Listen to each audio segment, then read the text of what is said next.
विधानसभा चुनाव के जिसको लेकर चिंतन मंथन का दौर दिल्ली में भी चल रहा है और हरियाणा में भी चल रहा है। हरियाणा के अखाड़े में कुछ पहलवान भी नजर आ रहे हैं और क्या सवाल यह है कि वो चुनाव लड़ते हुए भी दिखाई देंगे, क्योंकि राहुल गांधी की मुलाकात विनेश फोगाट के साथ होती है, राहुल गांधी की मुलाकात बजरंग पुनिया के साथ होती है। ये वो दोनों ही शख्सियत रहे हैं जो काफी समय से काफी चर्चाओं में रहे, क्योंकि मोर्चा खोल रखा था इन्होंने, केंद्र सरकार के खिलाफ मोर्चा खेला था अपनी मांगों को लेकर, और फिर उसके बाद से जो ओलंपिक में प्रदर्शन था उसको लेकर विनेश फोगाट काफी चर्चाओं में रहे। लेकिन उसके बाद राहुल गांधी के साथ इन दोनों की मुलाकात, चर्चाओं का बाजार गर्म है, और वो इसलिए कि क्या ये दोनों भी कांग्रेस पार्टी के सिंबल पर चुनाव लड़ेंगे। इस पर जो पॉलिटिकल रिएक्शन आ रहे हैं आपको सुनाते हैं। KC sir, today Vinesh Fogart and Bajrang Punia both met Rahul ji and they also came to meet you. What was the discussion, sir, that took place today? Nothing is that is only informal meeting. Nothing else. Will they contest the election? This is not regarding to contest any election. Nothing.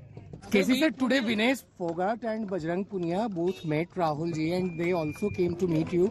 What was the discussion, sir, that took place today? Nothing is that is only informal meeting. Nothing else. Will they contest the election? This is not regarding to contest any election. Nothing. तो यहाँ पर यह भी कहा जा रहा है कि बातचीत का दौर अभी और चलेगा, क्योंकि सीटों को लेकर थोड़ा पेच यहाँ फंसा नजर आ रहा है। लेकिन हमारे सहयोगी ने खास बातचीत की है संजय सिंह से, सुनिए।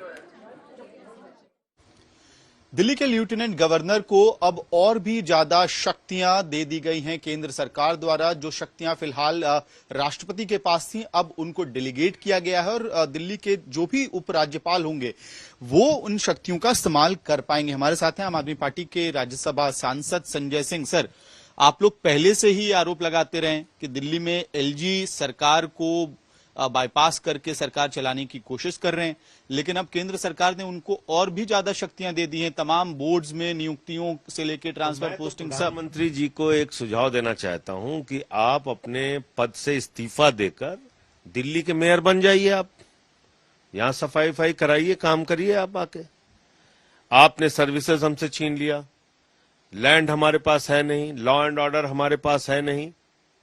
अब बोर्डों का गठन आप करेंगे तो आप एक लोकतांत्रिक ढंग से चुनी हुई सरकार की सारी शक्तियां खत्म करना चाहते हैं।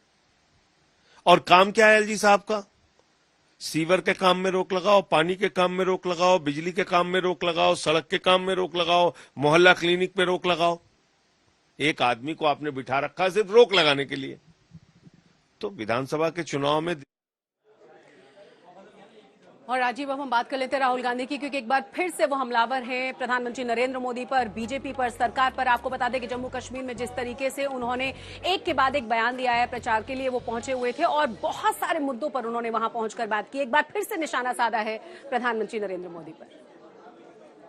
तो ये प्रधानमंत्री नरेंद्र मोदी पर टिप्पणी कि वो हिंदुस्तान की जनता से डरते हैं, थोड़ा सा समय बचा है, हम सरकार को हटा देंगे।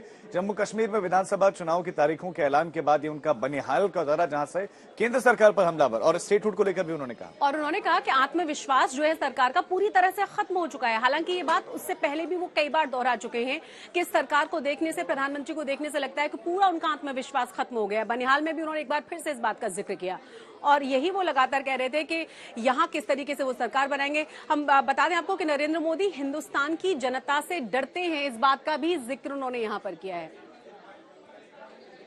उन्होंने पहले कहा कि जाति जनगणना नहीं होगा, हमने कहा जाति जनगणना होगा। अब आरएसएस के लोग कह रहे हैं भैया जाति जनगणना सही बात है। फिर वो उन्होंने कहा कि हम लैटरल एंट्री से बाहर के लोगों को सरकार में लाना चाहते हैं। हमने कहा ऐसे नहीं होगा। पार्लियामेंट में बात उठाई, थोड़ा सा दबाव डाला, बीजेपी के लोग कहते हैं नहीं भैया लैटरल एंट्री नहीं होगी। तो अब एक बात समझ लो, अब नरेंद्र मोदी हिंदुस्तान की जनता से डरते हैं और अब बस थोड़ा सा समय बचा है। नरेंद्र मोदी, बीजेपी, इनको हम सरकार से हटा देंगे। हमने नरेंद्र मोदी को साइकोलॉजिकली उड़ा दिया है। मैं आपको बता रहा हूं, मैं पार्लियामेंट में बैठता हूं, उनके सामने पार्लियामेंट में बैठता हूं कॉन्फिडेंस गायब हो गई उनकी। इंडिया गठबंधन खड़ा हो गया, एक साथ मिलकर हम लड़े, पूरी की पूरी कॉन्फिडेंस हिंदुस्तान के प्रधानमंत्री की गायब हो गई। अब नरेंद्र मोदी हिंदुस्तान की जनता से डरते हैं और अब बस थोड़ा सा समय बचा है, नरेंद्र मोदी, बीजेपी, इनको हम सरकार से हटा देंगे।